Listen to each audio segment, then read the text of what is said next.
Bueno, bienvenidos y bienvenidas una vez más a este podcast Charlas de Café. En esta ocasión con Natalia Benítez, coach ontológica, ¿no es cierto? Y por lo que veía en las redes, dedicada al mindfulness, ¿no? Que hoy está, bueno, una palabra medio difícil de decir, pero que está tan de moda. Buenas tardes, estamos grabando de tarde. Muchas gracias en primer lugar por aceptar la invitación. Hola Juan, bueno, hola a todos. Bueno, el placer es mío, porque la verdad que para mí es un placer poder traer esta herramienta que para mí fue como el portal a la conciencia a mí misma y también a todo lo que me rodeaba. Fue como, sí, esa conexión conmigo misma.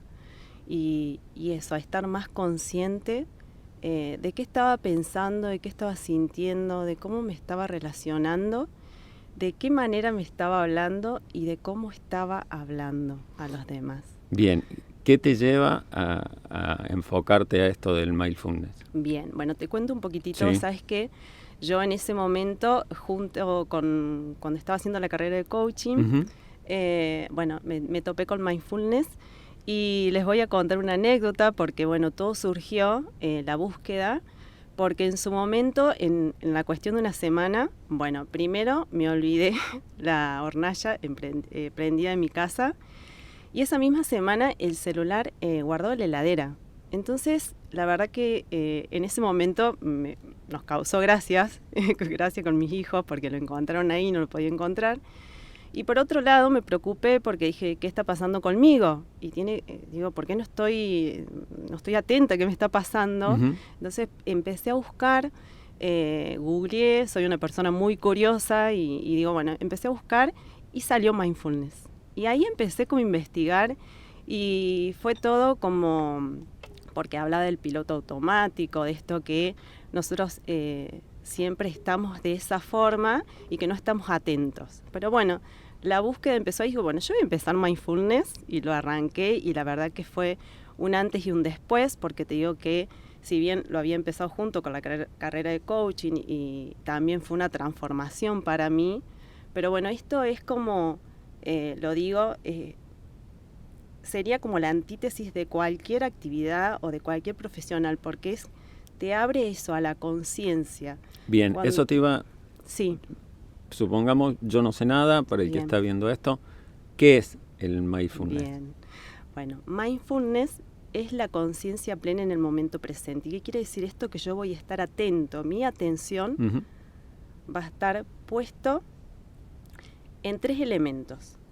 En la intención de estar en el momento presente, con la atención puesta en un solo foco, ya sean las emociones, las sensaciones, el cuerpo, los pensamientos, y acompañado con actitudes como la aceptación, la gratitud, la paciencia, en no juzgar, en tener la mente de principiante. Acompañado con todo eso. Y lo bueno de mindfulness es que vos empezás a ser un observador de lo observado. Entonces, cuando yo me empiezo a observar a este observador que es del mundo y que generalmente está condicionado por cómo cree que son las cosas y cómo cree que deberían ser, entonces yo empiezo a identificarme qué estoy pensando, como te decía al inicio, qué estoy sintiendo y cómo estoy relacionándome con el mundo. Entonces se abre ese portal. Entonces yo digo, bueno, empezamos a vernos también con nuestras luces y nuestras sombras. ¿Y qué pasa? Creo que no hay oscuridad, o sea, la oscuridad también llama la luz. Exacto. ¿Sí? Y podemos transformarnos de esa forma. Es la única manera, me parece, de que podamos ver todas esas sombras, esos pensamientos o patrones arraigados que tenemos para poder, digamos, cambiarlos y reprogramarnos. Perfecto. Permiso. Sí. ¿Qué relación tiene el mindfulness con la meditación? Porque, bueno, yo que por ahí he investigado un poquito, siempre te llega a la parte esta de la meditación. Bien.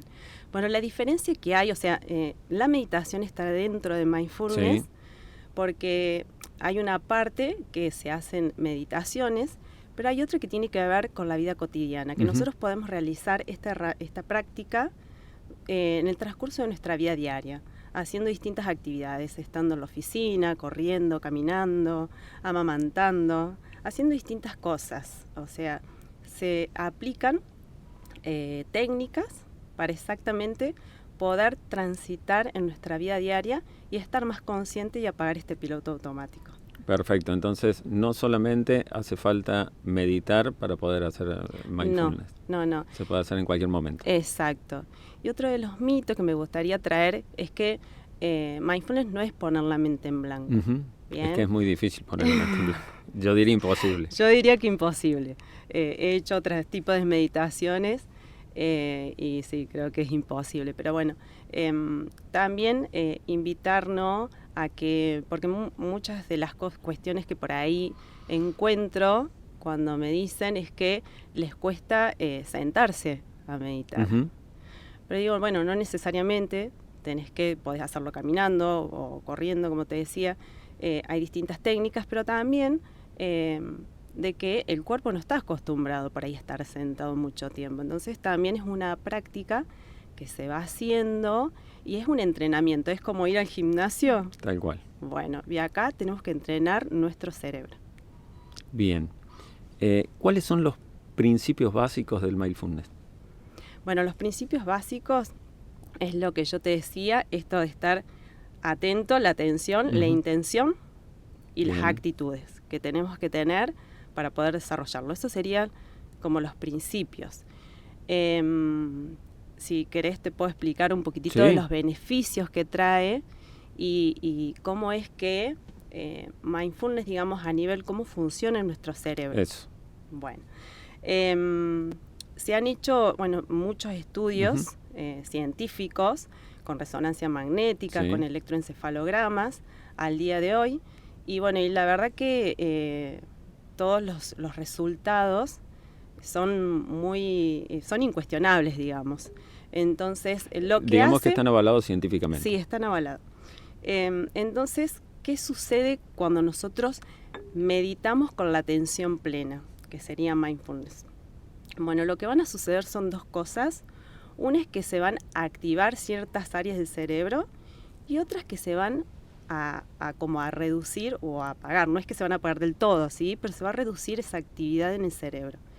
Las que se van a apagar tienen que ver con esta red en automático, este piloto automático, que es la red neuronal por defecto, uh-huh, y esta contiene la narrativa de experiencias que nosotros hemos transcurrido durante nuestros años. Está el yo autobiográfico, que sería el yo egoico, uh-huh, y también tenemos el procesamiento de las emociones. Y las que se van a activar tienen que ver con la red neuronal ejecutiva, que tiene que ver con la memoria, la atención, la toma de decisiones, el control de hábitos. Entonces, imagínate que cuando empecemos a entrenar cada vez más eso, nosotros vamos a activar más esta parte y vamos a disminuir la otra. Por eso es que se dice que mindfulness, uno de los, dentro de los beneficios que tiene, es la reducción de estrés y ansiedad. Por este motivo, porque se va a disminuir la actividad en esta parte que está conectada a la red neuronal por defecto. Frenar un poco los pensamientos, ¿no? Que nos aturden todo el día. Totalmente. Pero bueno, por eso la mayoría sabemos que somos un 90% de inconsciente y un 10% de conciencia. Uh-huh. Entonces, si nosotros podemos entrenarnos un poquitito más y adquirir un poquitito más de este porcentaje mínimo que tenemos, qué bueno, ¿no? Porque otra de los beneficios que para mí, desde mi experiencia, me ha traído es ampliar mi capacidad de reflexión. Y en eso, ¿no? En esa capacidad de reflexión de poder ver, distinguir por ahí distintas miradas. Eso para mí fue en estos 2 años que vengo practicando, porque es como un estilo de vida también que uno adquiere. Sí, es una disciplina, como toda disciplina lleva su práctica y su constancia, ¿no? Tal cual. Te iba a preguntar eso, en tu vida personal, ¿no? ¿En qué cambió cuando empezaste todo esto de aquietar la mente, ¿no? Bien. bueno, me ayudó muchísimo con las emociones, ¿sí? Porque te da un espacio entre el estímulo y la reacción. El pensar antes de hablar. Una, ¿no? Entonces, sí, me calmó desde ese lado. Entonces ahí vi una diferencia. Y bueno, y esto, ¿no? De no guardar el celular en la heladera, que... Sí, de hacer las cosas en piloto automático. De hacer las cosas en piloto automático. Y creo que por ahí las mujeres que tenemos esto de la multitarea, bueno, en mi caso, en ese entonces, creo que estaba como con muchas actividades y bueno, y totalmente inconsciente, ida. Porque sí, eso de es lo querer que, hacer todo. Claro, por ahí si querés podemos explicar lo que es el piloto automático, porque por ahí no todos... Sí. Bien, el piloto automático se activa cuando nosotros hacemos actividades que son repetitivas y monótonas. Entonces lo que va a hacer el cerebro es disminuir la atención en la actividad que estemos haciendo. Es por eso que nuestra mente divaga. Y lo va a llevar, toda esa energía la va a llevar a distintas partes de nuestro cuerpo que también necesitan funcionar, como es, por ejemplo, el latido de nuestro corazón. Entonces ahí es donde la mente empieza a divagar y bueno, y suceden estas cosas como me... Exacto, que no estamos en el presente, no estamos pensando en lo que estamos haciendo. ¿Cómo, no la palabra recomendar, pero por ejemplo, qué beneficios traería, que yo siempre lo digo, en los colegios ya tendría que haber materias de educación emocional y todo eso? ¿Cómo lo ves al mindfulness ya aplicarlo desde ciertas edades con los pequeños, no? Sí, se podría aplicar totalmente, porque creo que, bueno, particularmente, y bueno, y este es obvio mi mirada, sí. Creo que con esto del uso del celular y que hay muchos niños que usan el celular, la falta de atención es como que está como más... digamos, se activa más, digamos, está como más presente, me parece, al día de hoy en las aulas. Y bueno, estaría buenísimo poder traer, digamos, entrenamiento para los niños. Sí, sería se puede aplicar una totalmente. Posibilidad, sí, se puede. Mindfulness y enfermedades físicas, entre comillas. ¿Sí? ¿Qué beneficios trae? Bueno, ¿qué sería, entre comillas, para vos, Juan? Físicas, lo que sentimos como síntomas que nosotros le llamamos físico, un dolor, una patología o algo que le decimos físico, que lo podemos identificar como un dolor, como un malestar, como, ¿sí? Por lo que vamos al médico clínico, digamos. Bien, y vos decís, mindfulness, ¿lo traerías en qué? Me volvés a hacer la pregunta. ¿Qué beneficios trae con Bien. respecto a la prevención de enfermedades? Bien. Bueno, uno de los beneficios más grandes es la reducción de estrés, porque, ¿qué pasa? Cuando hay una reducción en la parte de procesamiento de emociones, principalmente la amígdala, que sabemos que cuando se activa continuamente lo que hace es segregar mucho cortisol, y el cortisol es inflamatorio. Y digamos también lo que hace que nuestro sistema inmunológico esté muy propenso, ¿no? A que baje y entren un montón de virus y enfermedades. bacterias y todo. Entonces ese sería para mí el beneficio más grande, el reducir el estrés y de esa forma, y la ansiedad. Y de esa forma poder disminuir digamos, el tamaño, porque además se han hecho también, se ha comprobado que también hay una reducción de la amígdala a nivel físico, digamos. Reducción en el tamaño, en el tamaño de la amígdala. Sí, por meditar. Por calmar la mente. ¿Cuáles son los orígenes o de dónde viene el mindfulness? Bien, viene del Oriente, sí. Pero lo trae Jon Kabat-Zinn, que es un médico, un biólogo, ¿sí? Molecular, que, bueno, se enamora de las técnicas del Oriente porque empieza a meditar con los monjes budistas y implementa algunas de las técnicas y las trae aquí a Occidente con el nombre de mindfulness. Él hace una clínica donde está se llama clínica de reducción de estrés, y bueno, y empieza a implementar esta técnica, con lo cual es muy favorable todos los resultados que obtenía con sus pacientes. Y bueno, y después ya se empezaron a hacer como más investigaciones científicas de parte de la neurociencia y la psicología, y se empezó a avalar mucho más este trabajo que empezó este médico. Y bueno, y de hecho todas las investigaciones están hechas a monjes budistas y a personas que vienen meditando hace miles de años. Y sí, también tiempo, ¿no? Bueno, hay algunos que un tiempo más corto. Pero bueno, sí. Viene del Oriente, digamos. O sea, lo tomó desde el Oriente John Kabat-Zinn, pero bueno, él es de acá, de Occidente. Él es de Occidente, pero viajó a Oriente, sí. Y ahí es donde aprendió, digamos, las distintas técnicas y disciplinas que le enseñaron los monjes budistas. Y no es que tomó exactamente todo igual, sino que trajo eso y bueno, y anexó algunas cositas más. Perfecto. Como son las actitudes de mindfulness. Bien. Los consultantes o las consultantes, ¿cuáles son los motivos que vos notás principales por los que acuden a vos a esto de, bueno, bajar un cambio, digamos? Bien. Bueno, una de las principales es el estrés. Sí, y la ansiedad.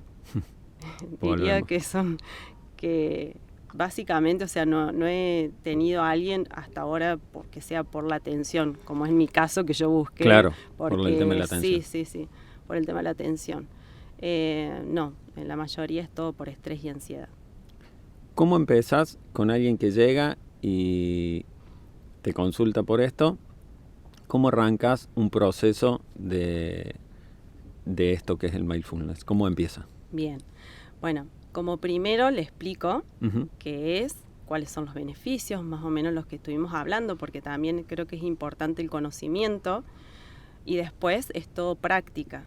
Creo que sin práctica no llegamos a nada. Al maestro. No llegamos a nada. Entonces, bueno, empiezo con técnicas muy básicas de respiración. Se ha comprobado también últimamente que cuando nosotros respiramos profundamente y lo pasamos a través de acá del bulbo olfatorio, sí. Pero inspirando profundamente por la nariz.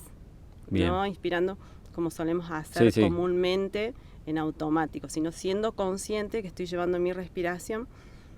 Y eso, cuando llega a esta parte del bulbo olfatorio, hay unas células nerviosas y eso hace que directamente vaya a la amígdala. O sea, que va directamente al proceso de las emociones. Perfecto. Por eso el tema de la aromaterapia, ¿no? Que también los aromas por ahí también juegan con... Sí, bueno, lo vemos. Cómo nos traen recuerdos, cómo nos hacen vivir nuevamente experiencias, el aroma de algo, ¿no? Sí. Y bueno, y lo hacemos como muy progresivo, porque como te decía, es como que la gente, digamos, al inicio todos, estamos en un proceso de aprendizaje y nos cuesta, no es que, qué sé yo, todos cuando aprendimos a andar en bici, no aprendimos ahí nomás. Nos caímos, yo me caí como unas cuantas veces. Sí, todo el mundo lo ha pasado.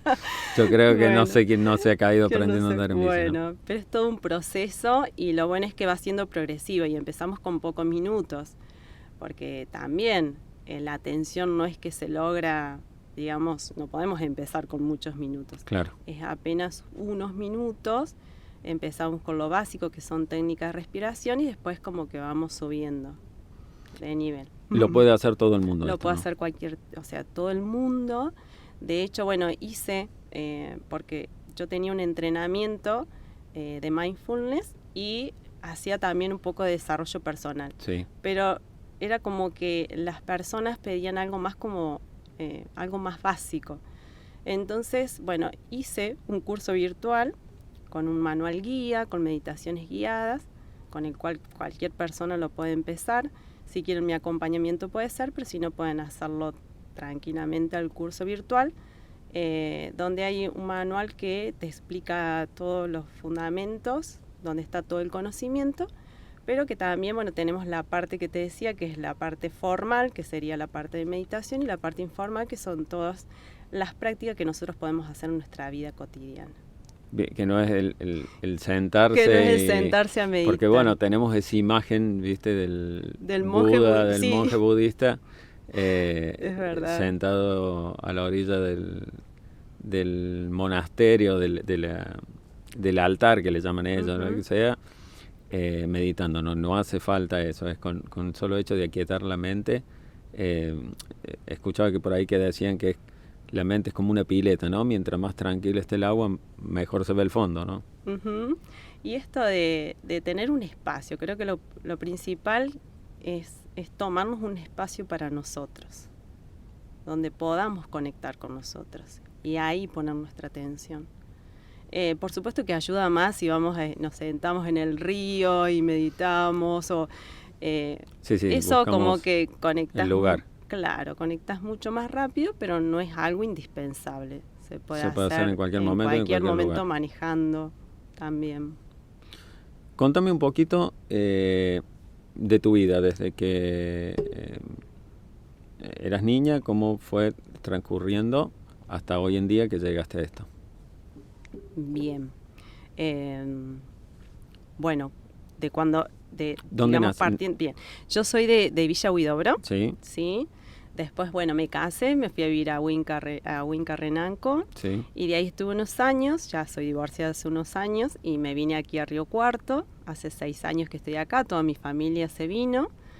Bueno, mi infancia fue, la verdad que libre, podría decirlo. Creo que eran otros tiempos. Era una niña como curiosa, salvaje. Sí, andaba en la calle con mis amigos, en esa curiosidad y capacidad de asombro, que es lo que tienen los niños, ¿no? Tienen los niños y que bueno, que también el mindfulness lo traemos como mente de principiante, ¿no? Esto de poder ver todo como si fuera la primera vez y la capacidad de asombro y curiosidad, porque eso nos abre y nos permite a no tener esa ceguera cognitiva de que yo ya sé todo o que yo ya sé más de esto. Entonces tener esa apertura. Y volviendo a mi niñez, bueno, fue la verdad que divertida, podría decirlo. Y bueno, más en un pueblo, ¿no es cierto? Sí. Que está la tranquilidad que le decimos nosotros del pueblo. Totalmente. Con mucha imaginación. Bueno, fui a un colegio de monjas, sí. El Instituto de Sagrados Corazones, ahí, y ¿qué podría decirte? Bueno, después que pasé mi adolescencia también y... Todo esto allá en Huidobro. En Huidobro. Bueno, fui mamá muy joven, ¿A qué edad? Así que a los 17, a los 20 ya me había juntado. Así que bueno, después me fui a vivir al campo, pero linda experiencia. Creo que todo ha sido, y ahora lo veo, ¿no? Creo que es cuando uno empieza a ver de otra manera y vivir la vida de otra manera, que todo ha pasado y todo ha sido para mi crecimiento y evolución. Y en esa evolución, ¿no? Creo que cuando uno puede ver las cosas, de decir que uno puede ir aprendiendo de cada persona, de cada lugar, de cada situación, creo que ahí es donde tenés la posibilidad de ver otra cosa. Cuando lo ves desde el aprendizaje. Exacto, eso te iba a decir. Con esto que estás haciendo ahora, del coaching, del mindfulness y todas estas técnicas holísticas, ¿cómo ves en retrospectiva tu vida? ¡Wow! ¡Qué pregunta, Juan! Medio como que me quedo ahí. ¿Cómo lo veo? ¿Cómo me veo, digamos?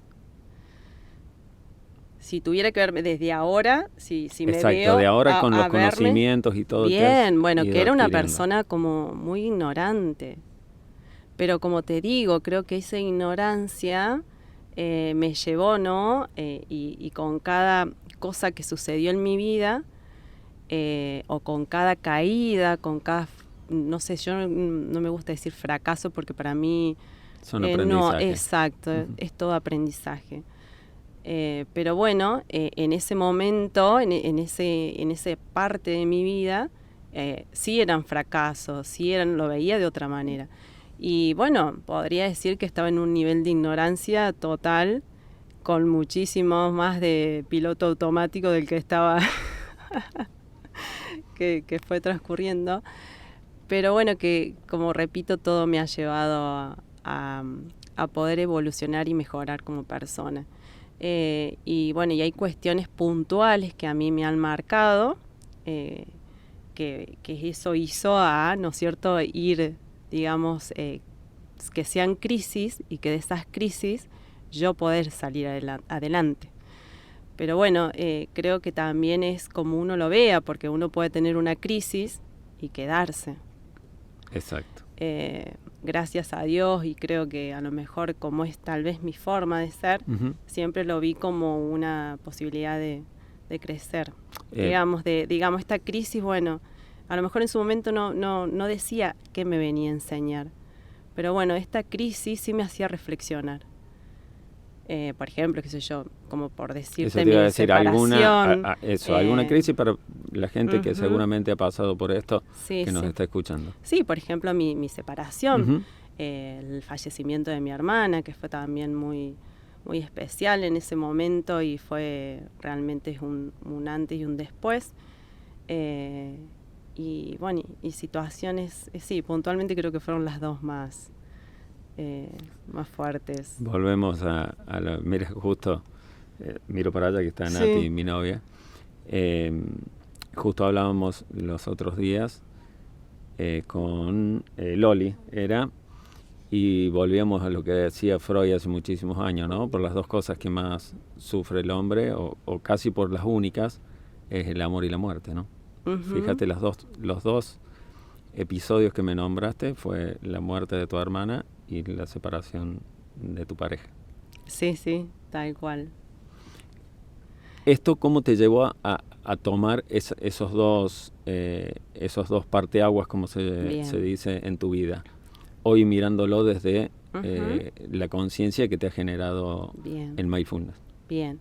Bueno, desde mi separación creo que en ese momento sí fue un momento de reflexión. Me hice las preguntas. En ese momento me hice 3 preguntas. Espero acordarme las 3, pero bueno, una era si yo quería seguir así, si yo estaba bien así y si eso iba a cambiar. Me acordé. Previo a separarte, sí, previo a separarme. Sí, hay algo que, por eso te digo, que podría decir de ese momento, es que siempre reflexioné, siempre, como que me cuestionaba las cosas. A partir de ese entonces me empecé a cuestionar las cosas. Y es que a veces uno tiene que hacer un clic para empezar a cuestionarse, porque si no, bueno, como viene todo más o menos sobre ruedas, uno no se cuestiona nada. Parece que hiciera todo bien. Claro, es real. Así que bueno, creo que fue ahí, a partir de esa reflexión, que decidí separarme. Pero bueno, fue, digamos, el quiebre, porque desde mi creencia en ese entonces, bueno, uno creía que iba a finalizar con esa persona claro, uno tenía creencias que fui rompiendo en el transcurso de estos años, y bueno, y ahí que rompí, digamos, en sí, pero bueno, sentía culpa. Creo que uno de los ahora que me acuerdo, que más recurre en el ser humano, ¿no? Y ahora que me acuerdo que digamos, como que muy acentuado, y perdón, no es que quiera criticar al instituto o al colegio de hermanas, ¿no? Pero, a ver, aparte es tu mirada. Exacto, sino que simplemente en ese momento, en Natalia percibió en ese entonces como que se generaba mucha culpa, porque creo que desde que te dicen por tu culpa, por tu gran culpa, ya ahí inicia, me parece, ahí un anclaje muy profundo. Sí. Entonces, bueno, cuando al momento de separarme, si bien me hice esas reflexiones y me contesté toda que no, bueno, después afloró la culpa, afloraron un montón de emociones que tuve que ir transitando, pero bueno, que la verdad que era necesario para mí poder separarme, y bueno, fue lo mejor. O sea, al día de hoy yo digo que fue lo mejor. En cuanto al fallecimiento de mi hermana, ¿no? Creo que fue también muy fuerte porque, no lo esperábamos, Uh-huh. y en parte en sí, bueno, todas las familias como que se empieza a desmembrar, ¿no? Y bueno, y ahí tuve que sanar un montón de cosas, porque uno también, bueno, yo me había venido de Huinca a Río Cuarto para estar con mi familia, justo sucede un año después esto, y bueno, y en cierta forma es como que, bueno, tuve que en ese entonces verlo de otra manera, porque me sentía como sola, ¿viste? Cuando uno se pone en el papel de víctima. Yo en ese entonces podría decirte que estaba en el papel de víctima total. Hasta que no empecé, claro, hasta que no empecé con sesiones de coaching, porque Uh-huh. arranqué como coachee, y después ya empecé a estudiar la carrera de coaching, empecé como... cuando pude descubrir que yo era la víctima de mi vida y que no estaba siendo responsable y que todo lo veía y percibía de una forma totalmente desde este papel, ¿no? Bueno, fue ahí cuando hice el clip para poder cambiar y, bueno, adquirir más conocimiento. Me hice esta pregunta. ¿Qué está, o sea, de esas personas que yo admiro o que yo veo que tienen lo que yo no tengo, qué hacen? Y ahí empecé. Digo, bueno, tienen más conocimiento que yo, gestionan mejor las emociones. Y fui como haciendo también una reflexión de todo eso y digo, bueno, tengo que empezar a cambiar. Y ahí es donde empecé y bueno, y al día de hoy, bueno, estoy y voy a seguir porque creo que uno tiene que, es interminable. Toda la vida aprende. Este camino es interminable, pero que es hermoso. Yo al día de hoy lo veo, decir, es bellísimo este proceso y este camino de la vida. Y cuando lo podés ver desde ese lado, obvio, ¿no? Viendo en retrospectiva todo lo que pasaste, de decir, todo tenía que suceder y todo, bueno, pasó en tu vida, bueno, y lo tomaste lo mejor que pudiste en ese momento. Y hoy lo ves desde otra forma y bueno, y hoy tenés otras herramientas. Entonces, si vos me decís lo que yo podría decirle a las personas, es que hay posibilidad de cambio, que adquieran herramientas, que se entrenen, que se eduquen, que lean, porque leer para mí también te amplía muchísimo el observador, y que conecten con las personas y aprender a escuchar, porque cuando yo estoy escuchando al otro, el otro siempre también me trae algo. Seguro. Y siempre estamos aprendiendo de todo y de todos. ¿Cómo cuesta escuchar, no? ¿Cómo nos cuesta escuchar? Tal cual. Sí. Escuchamos para responder y no prestamos atención a lo que nos están diciendo, ¿no? Siempre es como que pensamos más adelante para ver qué le vamos a responder, en lugar de ver qué nos está diciendo esa persona. Es como que vivimos en tanta ansiedad que directamente pensamos en qué le vamos a responder o estamos pensando qué le vamos a decir y no tenemos esa escucha activa del diálogo, menos hoy, bueno, con los celulares, los mensajitos y todo eso, de realmente esa escucha consciente y activa con la otra persona. Sí, más que nada, ¿no? Una actitud de poder comprender al otro. Exacto. Escuchamos para responder y no para comprender. Y no para comprender. Qué bárbaro, ¿no? Bueno, esperemos que las nuevas generaciones con las herramientas hoy que cuentan de información aprendan un poco a escuchar, ¿no? Sí, esperemos que creo que los extremos no son los que están buenos. O sea, para mí la tecnología está genial, nos ha venido a facilitar la vida. Como herramienta. Pero aprender también darle sus tiempos, creo que eso es lo que nosotros tenemos que aprender, a darle el tiempo necesario. Y se está perdiendo mucho la conexión con el otro. Esto de juntarnos, capaz que yo lo veo mucho por ahí a los chicos que se conectan y virtualmente se hablan. Se reúnen virtualmente. Claro, y se pierde esa conexión también del contacto con el otro. Y que para mí eso también es fundamental porque creo que el lenguaje no solamente es el hablar, ¿no? Sino que es también lingüístico, sino claro, es mucho corporal, ¿no? También, y se pierde todo eso. Y la conexión, qué sé yo, del tacto también, qué sé yo, abrazar a un amigo, tan hermoso que es. Sí, es como que en esta generación es un poco, bueno, con la pandemia y todo, ni hablar, es como que nos hemos puesto más parcos y fríos en el tema contacto físico, ¿no? Que de a poco calculo que lo vamos a ir recuperando, esperemos. Sí, esperemos que sí. Y bueno, que también haya un poquito de conciencia, ¿no? Como padres nosotros, y en eso me incluyo, ¿no? Uh-huh. De poder inculcar también estos ¿Tenés espacios. un Yo solo tengo hijo? dos hijos. Uno ya están grandes mis hijos. 27, ¿Varones los dos? tengo 27, Juan Pablo, y 20, Lucía, Uh-huh. que está estudiando psicología. Y sí, bueno, por ahí es otra generación, pero también lo veo. Entonces esto, ¿no? De que tomen conciencia los papás primero, porque además los chicos nos observan continuamente. Yo veía a mis hijos, me observaban más en cómo me accionaba yo, en lo que le decía. Sí, educamos más con el ejemplo que con la palabra, ¿no? Yo creo que es más lo que miran los chicos que lo que escuchan, y sobre todo si con las actitudes no tenemos la autoridad para decirle las cosas, ¿no? Claro, porque lo que están viendo es otra cosa. Entonces, no concuerda lo que decimos con lo que hacemos. ¿Qué lees? Que sé que te gusta leer. Sí. ¿Qué lees? ¿Qué autores? ¿Qué temas? Bien. Bueno, me gusta leer un poquitito de todo. Uh-huh. Ahora me voy a como...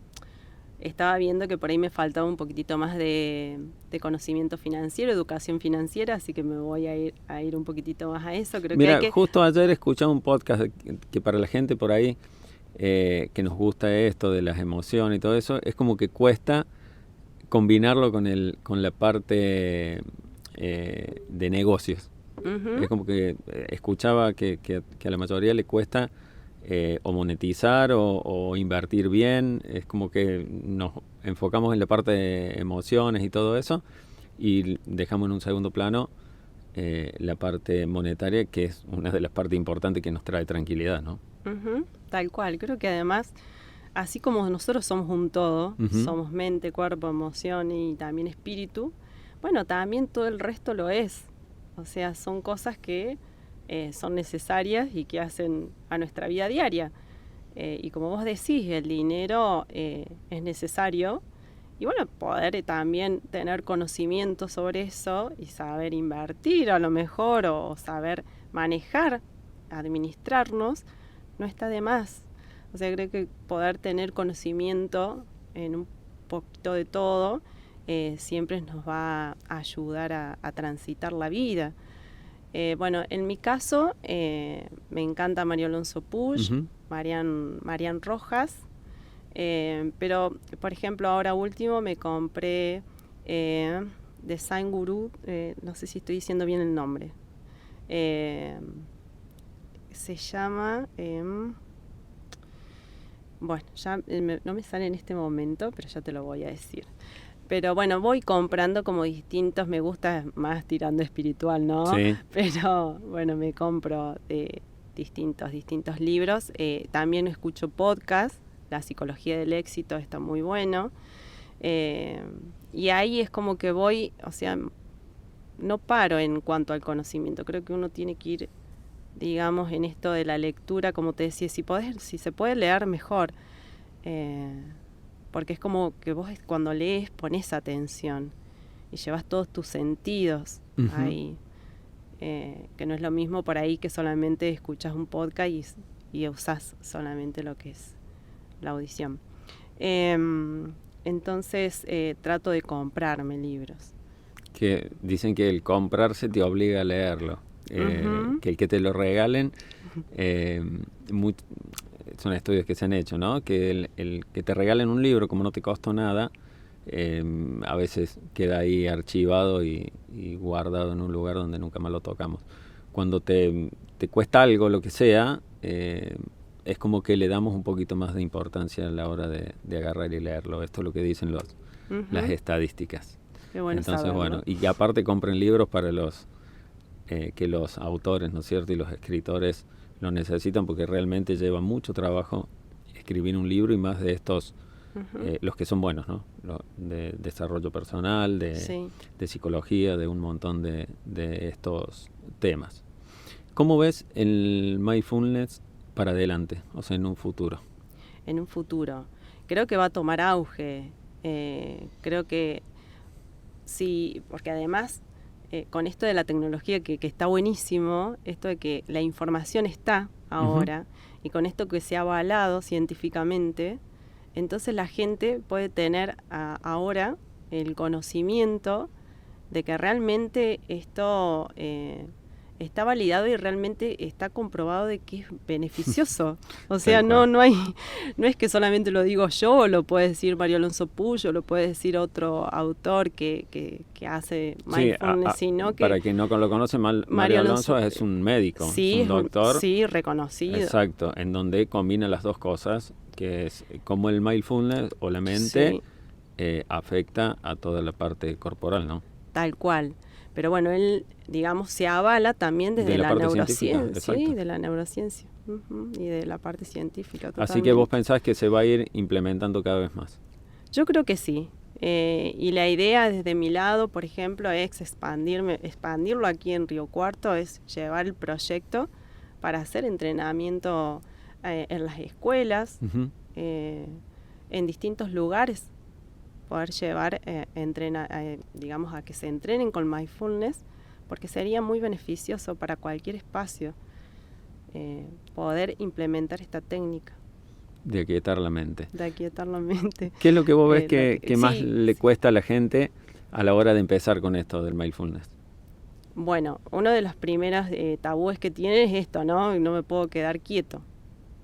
No puedo silenciar mi mente, pero no es, digamos, que hay que silenciar la mente. No se puede. Sino lo que yo voy a hacer como observador es, voy a observar mis juicios. No es que voy a decir, no voy a juzgar más, sino que tengo la posibilidad de ver mis juicios, y cuando los veo, que los juicios son las interpretaciones de que yo hago, entonces cuando yo los veo a mis juicios, bueno, tengo la posibilidad de cambiarlo. Pero ahí ya soy consciente y ahí puedo ver de qué forma estoy siendo. Desde ese lado, pero no forzando, no negando.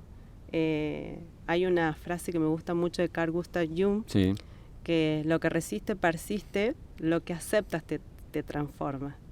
Entonces, si nosotros aceptamos esta parte que estamos viendo, estos pensamientos que no nos gustan, esta forma de ser que no me gusta, bueno, ¿qué puedo hacer yo a partir de ahora que soy consciente y que los identifico? ¿Qué puedo cambiar esta parte de mí para mejorar y ser mi mejor versión? De ser una mejor persona. Seguramente te deben haber llegado consultas por el tema de la autoestima.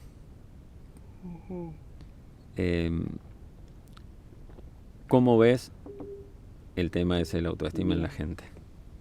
Bueno, todos la transitamos. De hecho, yo la tengo que trabajar todos los días. Sí. Pero bueno, tiene que ver con esto, ¿no? El autoconcepto, la autoimagen que tengo de mí y de qué forma me estoy identificando yo con el mundo o cómo creo que soy. Y sí, también es uno de los, no sé si llamarlo problemas, pero es algo que también es un transitar que nos cuesta y que es algo que tenemos que aprender a trabajar nuestra autoestima. ¿Qué es para vos, ¿no es cierto? El autoconocerse. Bien. Para mí es profundizar en mi interior. Yo lo llamaría de esa forma. Y de ahí ser consciente. ¿De quién sos? De quién soy. Porque en realidad nosotros, todo esto que vemos, yo como observador voy a hacer la conciencia. Sí. De lo observado, va a ser mis estados mentales y mis estados emocionales, que yo no soy esto. Es lo que yo estoy creando, pero no es lo que soy. Lo que soy es esta conciencia. Pero primero tengo que aprender que yo soy esto, que tengo la posibilidad de ser esto, y que esta ignorancia, que son mis estados mentales y emocionales, que sabemos que no son nuestros porque los hemos adquirido desde que somos pequeños. Exacto. Entonces, no son míos. Hoy tengo la posibilidad de verlos y puedo cambiarlos. Desde ese lado te lo traigo, Juan. Perfecto. Sí. ¿Vos ves que le cuesta a la gente cambiar las creencias? Y nos cuesta, porque están muy arraigadas. En realidad no podemos eliminarlas. No. Porque si pudiéramos eliminarlas, qué lindo sería. Sí, de un día para el otro, ¿no? Pero Sí. la pregunta es, Dime. ¿se da cuenta la gente que todo lo que juzga, que todo lo que ve, que todo lo que interpreta viene de creencias o experiencias de vidas adquiridas? Y no todos saben. O sea, a mí me costó. O sea, si no hacía la carrera de coaching, no me podía enterar. Por eso te digo, es que qué bueno que empiecen a leer, que empiecen a informarse, que empiecen a escuchar estos podcasts, que está bueno, porque entonces abrís, amplias tu observador de esta forma, escuchando, digamos, adquiriendo conocimiento, poniéndolo en práctica. Y también esto, nosotros somos neuronas espejo, entonces cuando vemos el otro, también ahí adquiero, ¿no? La posibilidad de... Como muchas veces escuchamos eso de que la gente nos viene a espejar. Para que por ahí los que nos están escuchando se den cuenta, ¿qué es eso de que alguien viene, o una pareja, o un amigo, amiga, que vemos y escuchamos por ahí, lo que te molesta de la otra persona habla más de vos que de la otra persona, ¿no? ¿A qué se refiere con eso? Como para explicarle en criollo, como digo yo, y que más o menos lo entiendan, porque lo vemos y lo escuchamos mucho hoy en las redes. Sí. Es más, traería las 4 leyes del espejo. A ver, ¿cuáles son? Bueno, estas leyes dicen que lo que yo veo en el otro, si me molesta es porque lo tengo. Ahora, si yo lo veo en el otro y no me molesta, no me pertenece. Si hay algo que me gusta del otro, bueno, es porque yo también lo tengo.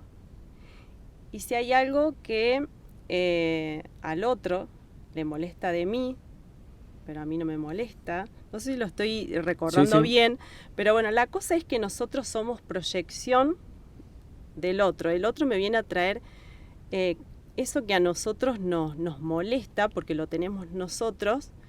Y entonces, como el otro me lo viene a traer para que yo lo cambie, porque es parte mío, eso es lo que me proyecta y es lo que yo tengo que trabajar en mí. ¿El por qué te molesta eso? El por qué me molesta eso, que no siempre va a ser la misma situación. Por ahí puede ser en alguna otra área de mi vida que yo tengo que cambiar eso. No sé, a ver, vamos a traer un ejemplo. Si a mí me molesta, si a mí me enoja esto, es porque, bueno, yo tengo un enojo.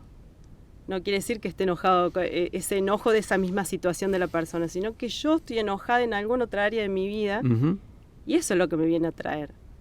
Que florece en ese momento. Que florece en ese momento por esto, pero en realidad la raíz es otra cosa.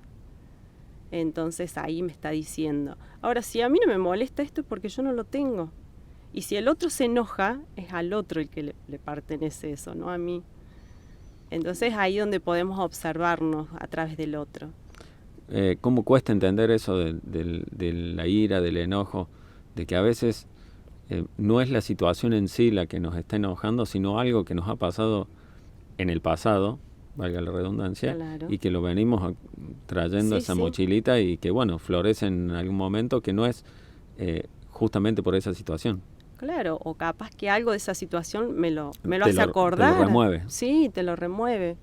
Entonces estar atento ahí también como forma de qué puedo aprender de esto.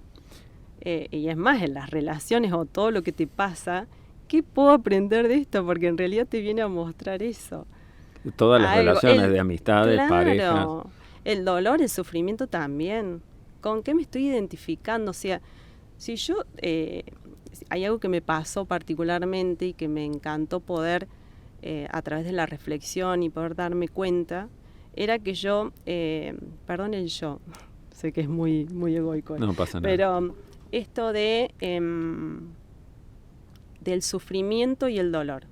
Yo en su momento podía gestionar el sufrimiento, pero es como que tenía un dolor en la sensación en el pecho que no me lo podía sacar. Entonces me empecé a cuestionar, pero digo, ¿cómo puede ser, si yo estoy gestionando mi sufrimiento, cómo puedo seguir teniendo este dolor en el pecho? Hay algo que yo tengo que sanar, hay algo que quedó ahí. Y entonces como que hice me fui atrás desde la niñez, porque tiene que ver con mi niñez. Y bueno, cómo es increíble que se me fue el dolor de pecho, se me fue el dolor de acá. Pero pudiendo entender de dónde venía ese anclaje, eso que yo había creado desde niña a través de mi percepción. Inconscientemente, porque todo es inconsciente. Sí, es todo inconsciente. Por eso, qué bueno que podamos también de todas las situaciones y de todo lo que nos pasa, es empezar a cuestionarnos y replantearnos y reflexionar qué me viene a enseñar. Por ahí es un poco que yo me ensaño hasta que no encuentro, porque me encanta poder encontrar el porqué o el motivo de por qué me está sucediendo esto, por qué conecto con esto. Entonces me empiezo a cuestionar desde ese lado.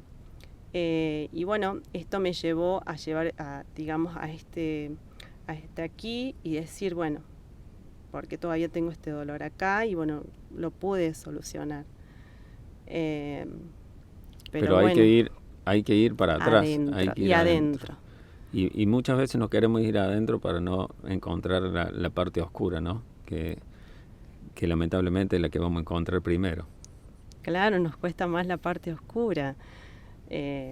Por esto, ¿no? Porque es la sombra que está ahí escondida, pero en realidad que si lo ves desde un lado positivo, porque en realidad te viene a mostrar para que vos lo puedas sacar de ahí y sanarlo y transformarlo.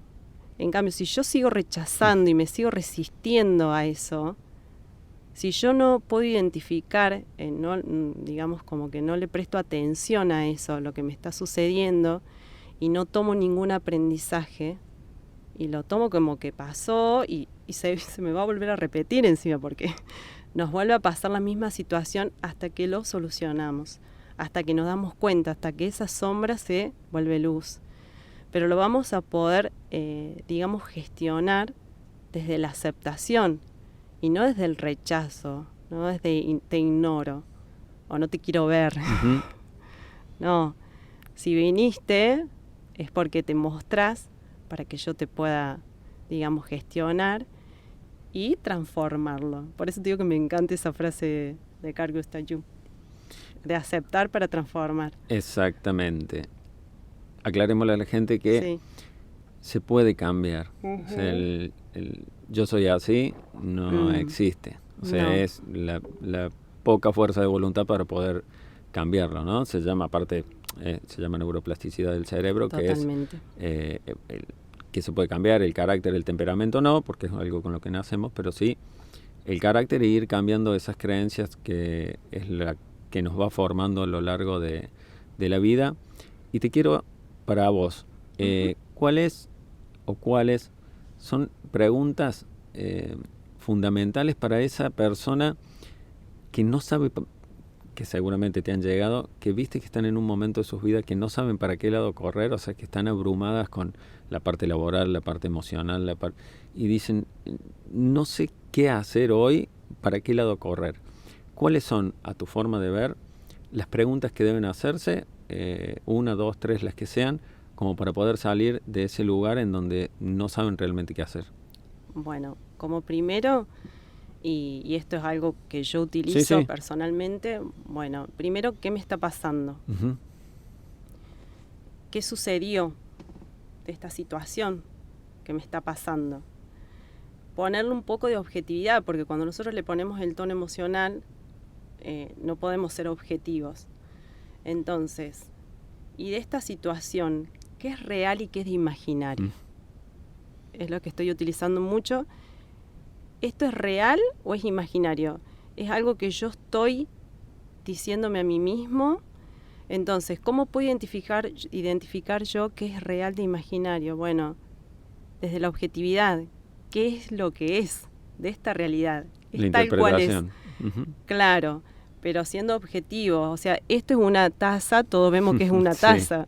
Ahora que yo diga que es blanca, es mi interpretación, o bueno, para vos a lo mejor es beige, o es hermosa para mí esta taza, pero para vos no es hermosa. Bien. Eso es lo que yo estoy imaginando, que es hermosa, que se me puede volcar, que esto y después voy a estar sucia y no sé, me puedo preocupar por eso, como para darte un ejemplo. Sí, está perfecto. Entonces, bueno, desde ese lado, bueno, siendo objetivo, esta Claro. situación y sacando realmente afirmaciones de lo que es, Claro, de los hechos.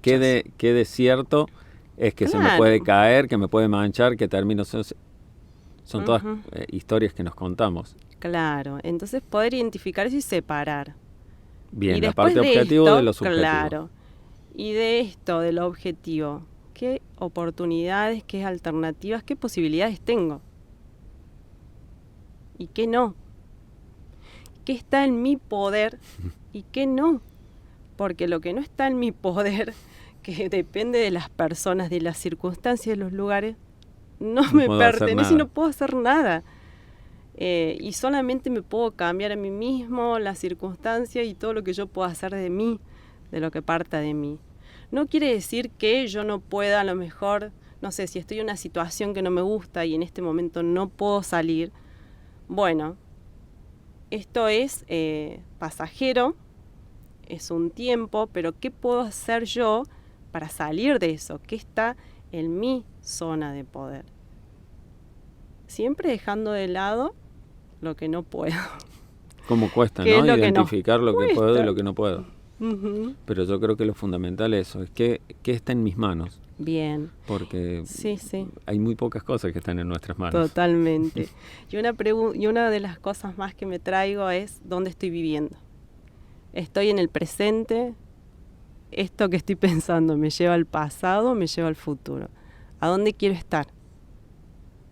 Bueno, yo quiero estar en el presente, así que trato de ese modo. Por supuesto que estar en el presente no quiere decir que no voy a proyectar a futuro, Ujú. pero bueno, es disfrutar esto que estoy, gozar este momento de aquí. Ahora es lo que más estoy tratando de trabajar, porque uno siempre se va al futuro. Para Yo preocuparse generalmente y al pasado sí. para amargarse, ¿no? No, No yo- para aprender. ¿Vos sabés qué? Me Sí, refiero te en entiendo en general. Sí, uno sí. va al pasado para amargarse por lo que pasó y al futuro para preocuparse por algo que no sabemos qué va a pasar. Tal cual.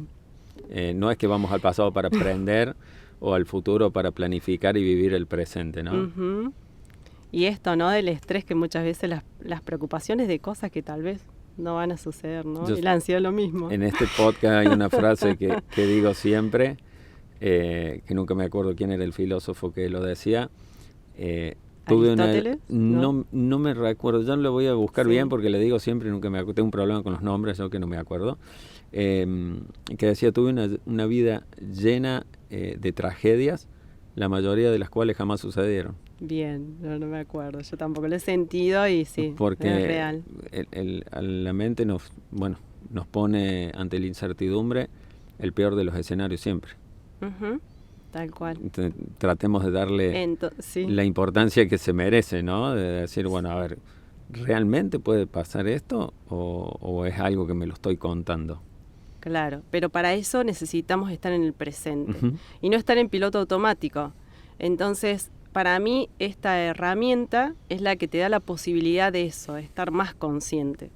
Porque si no tomo ninguna medida, no me entreno en nada, en la atención, y cada vez más estoy en automático, imposible de hacer toda esta gestión de estas preguntas porque no me doy ese lapso, ese tiempo, porque directamente lo que se va a enchufar es mi piloto automático y son esos pensamientos, mis estados mentales y emocionales. Cuando no estoy atento, si puedo lograr, digamos, estar atento y hacerme esas preguntas, genial. Pero el tema es cuando estamos en el hacer continuo, en que el estrés, además lo que genera el estrés es que apaga una parte de la corteza prefrontal Ujú. y no nos permite, Pensar. digamos, pensar. Ujú. Entonces, bueno, qué importante poder entrenarnos y aquietar y entrenarnos con esta herramienta. ¿Algo que te gustaría agregar sobre el mindfulness que por ahí no hemos hablado? A ver, déjame pensar, porque hemos hablado de todo. Creería que no, Juan. Que hemos Creería más o menos que sí. recorrido Hemos recorrido todo recorrido. esto del mindfulness. ¿Qué le dirías a la gente que quiere comenzar con esto de que se habla y se ve tanto del mindfulness? Que esto, ¿no? Que lo arranquen por una cuestión de que si quieren estar más en el presente, si quieren bajar, reducir el estrés y la ansiedad, si quieren adquirir una mayor concentración, mejor capacidad de memoria y de toma de decisiones, porque cuando nosotros, uno de los beneficios más grandes es que te aporta claridad mental. Entonces, cuando nosotros podemos tener esa claridad, podemos reflexionar, podemos tomar mejores decisiones, y en todos los ámbitos laborales o en cualquier lado necesitamos, en la vida diaria, estamos tomando decisiones todo el tiempo. De acuerdo a esas decisiones, es nuestro futuro, ¿no? O sea, somos consecuencia de nuestras decisiones, nada más, no le echemos la culpa a nada. Totalmente, y somos responsables. Entonces, podemos tomar mejores decisiones. Entonces, bueno, invitarlos a que se entrenen, si no conectan conmigo, pero que lo hagan con cualquier persona, pero que realmente aprendan esta herramienta que les va a abrir, para mí, la conciencia, a ustedes mismos y con todos los que les rodea. Que es lo más importante, ¿no? Es lo más importante. Gestionar nuestras emociones y la de los demás. Digamos, cómo nos afectan, obviamente, las emociones de los demás, pero gestionar, porque no es solamente gestionar nuestras emociones, es también gestionar las emociones que vienen de afuera. Tal cual, tal cual. Y si bien esto es un portal que te abre a la conciencia, también aprendan y adquieran las herramientas de saber cómo gestionar una emoción. Porque lo que hace Mindfulness te da el espacio para que entre el estímulo y la reacción vos puedas tomar la mejor decisión para no reaccionar en automático. Que es lo que hacemos permanentemente. Sí. ¿Por qué no lavaste los platos? ¿Y vos, que no te entres a la cama? Entonces, si yo además tengo las herramientas, es decir, sé cómo gestionar una emoción, ahí me empiezo a hacer todas las preguntas y hacer una reconstrucción lingüística o de alguna manera, gestionar o la comunicación, ¿no? Que somos también los únicos seres que tenemos el poder lingüístico de comunicarnos y muchas veces no lo sabemos usar, ¿no? Claro. Entonces, desde ese lado, ¿no? Cree que podamos ser conscientes en ese espacio para poder hacer todas las actividades que querramos, que podamos gestionar las emociones, que podamos gestionar la comunicación, que podamos gestionar mejor las relaciones también. Sobre todo. Mira, la última pregunta que te voy a hacer. El mindfulness y las relaciones interpersonales, ¿cómo las beneficia esas relaciones? Bien, porque lo que se trabaja, por ejemplo, mucho es la compasión amorosa. Y desde la compasión, ¿no? De lo que hablábamos de la comprensión, no solamente que yo me pongo en el lugar del otro, ¿no? En la parte de la escucha activa. Entonces, también trabaja desde ese lado. Y digamos, hay mejores, podés mejorar tus relaciones. Porque se trabaja también la empatía, ¿no? Tan importante. Tan importante. En este momento no me sale, pero más que nada tiene que ver con la comprensión hacia el otro, de comprenderlo, de escucharlo, de acompañarlo. Sí, hasta a veces de acompañarlo en silencio. Y no desde el juicio, ¿sí? Desde la interpretación que yo le ponga, sino simplemente dejarlo ser y acompañarlo desde ese lado. Ni tan siquiera a veces, como decís vos, desde el silencio y no desde la palabra. Simplemente tal vez con un abrazo. Exacto. Y de te acompaño. Pero para eso hay que contar con ciertas herramientas, ¿no? Muchas gracias por haber compartido este espacio, ha sido un placer y como siempre les digo al final de estos podcasts, este espacio está abierto y vamos a hacer varios con la gente que ya hemos hecho, no va a ser el último, así que nos vamos a ver próximamente. Bueno, gracias Juan, y gracias. Van a quedar acá todas, cuando se publiquen en el canal de YouTube, las redes tuyas para que se contacten y puedan experimentar esto tan lindo que es el mindfulness, ¿no? Bueno, genial. Muchas gracias. Gracias a vos. Y nos vemos en el próximo episodio de este podcast Charlas de Café.